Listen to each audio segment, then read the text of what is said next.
I first got into radio because of my name.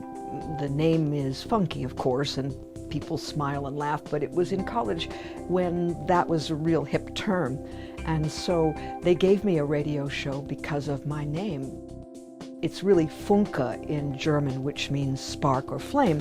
And spark or flame is the root of the word in German, Rundfunk. And it comes from the original radio sets, a positive and a negative pole. There was a spark that went across the gap, and that was the spark or Funk gap radio set. So people tell me I'm in the right line of business. My mom and my dad were wonderfully creative. My dad was an amateur painter, and Mom was trained as an actor. She was from New York City, so she did all the theater she could here, and he continued to paint. And they had kind of a little circle of creative friends. It was just a natural part then of growing up. I had a sense that it had something to do with vitality. When I went off to college, there were two critical experiences I had in the arts. I happened to be assigned in class Joseph Conrad's Heart of Darkness, you know, the one with Francis Ford Coppola and the Ride of the Valkyries. Da, da, da.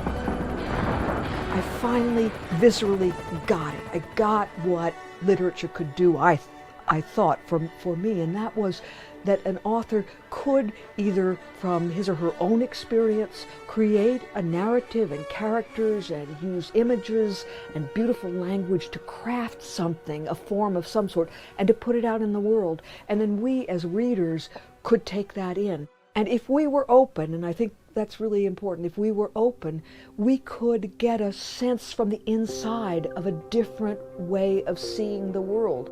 I don't think it has to be sympathetic with your own way. In fact, it's probably better that it isn't that way.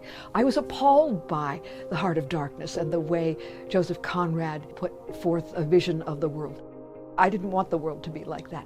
But that there could be someone who saw the world like that just made me grow deeper and more curious about who we are as humans. I went to school in Chicago, and we used to go to the Chicago Symphony Orchestra, and the great George Solti was the maestro, and it was a performance of Beethoven's Symphony No. 7. Everything went right in the orchestra, and the audience was hungry and receptive and open, and instead of that thing that happens when the piece comes to an end and people are up on their feet and shouting before the final notes die away, this was just silence in the whole hall. We all knew that we had experienced something incredible. It was a communal experience of beauty, and we went on a journey with Beethoven emotionally. I thought, if that's what arts can do, then I would really like to work in that field, because I think it can change our hearts or help us grow and expand our horizons. These are how the things came together in my life, not consciously, but I found myself in this medium where you could bring music and words and storytelling together.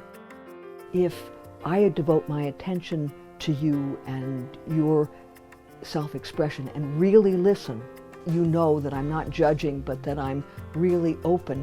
That often gives you, as a person who is by definition, I think, creative, a sense of being able to take a risk and to go and to discover something about yourself that you may not have realized you had. The arts are not, for me, not a luxury, because they have to do with ways we can discover our humanity. It's the beauty of the diversity, and that if we can recognize that and respect it in each other, then it's the old, well, maybe there'll be some more harmony in the ways that we live, and that the arts can be one way of coming to see and respect others.